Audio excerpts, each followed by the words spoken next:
एक जंगल में डाकू रहते थे। डाकू अमीरों, व्यापारियों और जंगल से गुजरने वाले राहगीरों को लूटकर जंगल के आसपास के गांवों में गरीब लोगों को लूट का धन बांट देते थे। डाकू लोग सोचते थे कि हमारे सिवा इन गरीबों का कोई सहारा नहीं है, इसलिए डाकू अपने आसपास के गरीबों का ध्यान रखते थे। इसी कारण से डाकू लूटपाट में लगे रहते।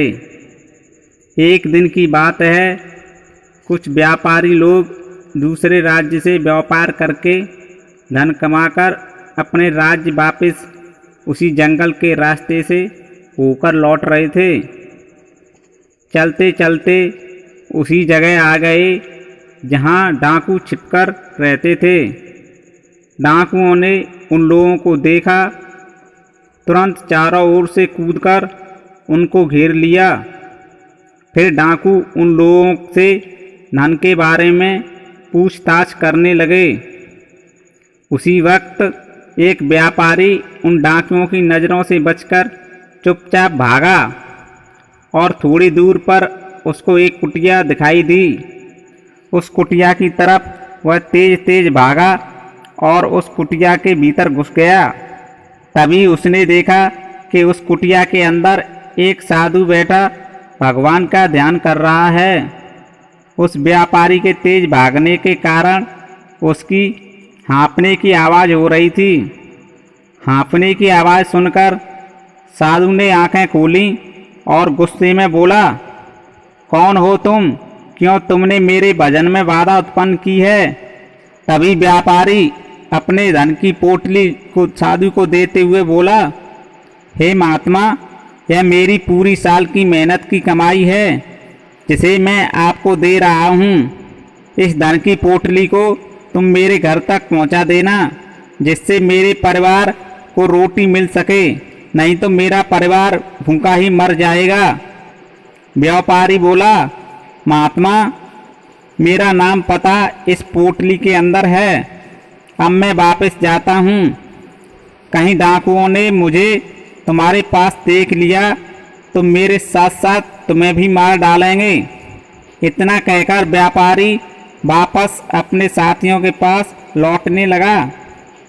साधु ने अपने हाथ में धन की पोटली देखी और सोचने लगा कि व्यापारी कैसे अपने परिवार की रोटी के लिए मुझ जैसे अजनबी पर विश्वास करके अपनी पूरी साल की कमाई सौंप कर चला गया। दोस्तों, वह साधु कोई और नहीं, डाकुओं का सरदार था, जो साधु का वेश बनाकर उस कुटिया में रहता था। उस व्यापारी के जाने के बाद उसे एहसास हुआ कि कैसे हम थोड़ी देर में किसी की मेहनत से कमाया धन लूट लेते हैं, जिसको मनुष्य कितनी मेहनत से अपने परिवार के पालन पोषण के लिए जुटाता है। हम एक परिवार की रोटी छीनकर दूसरे परिवार को देते हैं, यह बिल्कुल गलत है।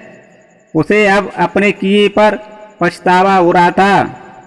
डाकुओं का सरदार यानी वह साधु यह सब सोच ही रहा था, तभी अचानक बाहर से चीखने चिल्लाने की आवाज़ सुनाई देने लगी। वह कुटिया के बाहर निकला और उसने देखा कि व्यापारियों के साथ उसके साथी मारपीट कर रहे हैं। तभी उसने अपने एक साथी को इशारे से अपने पास बुलाया और उससे कहा, जाओ सभी व्यापारियों को छोड़ दो और उनका धन भी वापस कर दो। सरदार का संदेश पाकर कुछ डाकू अपने सरदार के पास कुटिया में आए और बोले, सरदार, आप ये क्या कह रहे हो?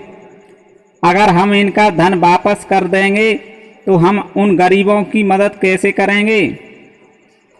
साधु के वेश में सरदार बोला, आज से हम लूटपाट छोड़कर मेहनत से धन कमाएंगे और गरीबों की मदद करेंगे। सरदार की बात सुनकर उसके साथियों ने कहा, ठीक है, लेकिन आज हम लोग क्या खाएंगे और गांव के गरीब लोगों को क्या खिलाएंगे? सरदार ने कुछ सोचा और कहा, जाओ उन व्यापारियों से थोड़ा थोड़ा धन लेकर उन्हें छोड़ दो। डाकुओं ने सरदार के कहे अनुसार धन लेकर व्यापारियों को छोड़ दिया। तब वह व्यापारी साधु की कुटिया पर आकर अपनी धन की पोटली को लेने के लिए पहुंचा तो उसने देखा कि डाकू लोग उस कुटिया में बैठे हैं और वह साधु सभी को बराबर बराबर धन बांट रहा है।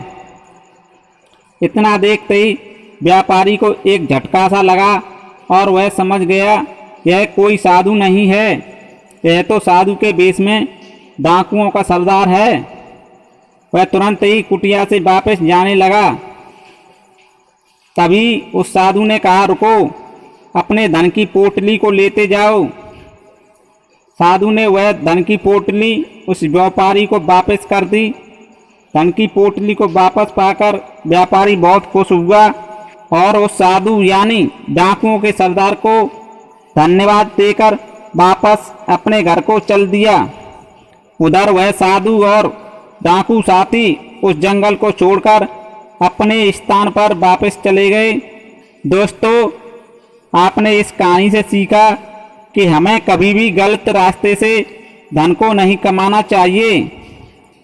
अगर हमको किसी ने कोई जिम्मेदारी दी है तो उसके विश्वास को तोड़ना नहीं चाहिए, चाहे कैसी भी परिस्थिति हो। जैसे इस कहानी में साधु जो कि डाकुओं का सरदार था, उसने कैसे उस व्यापारी के विश्वास को बनाए रखा।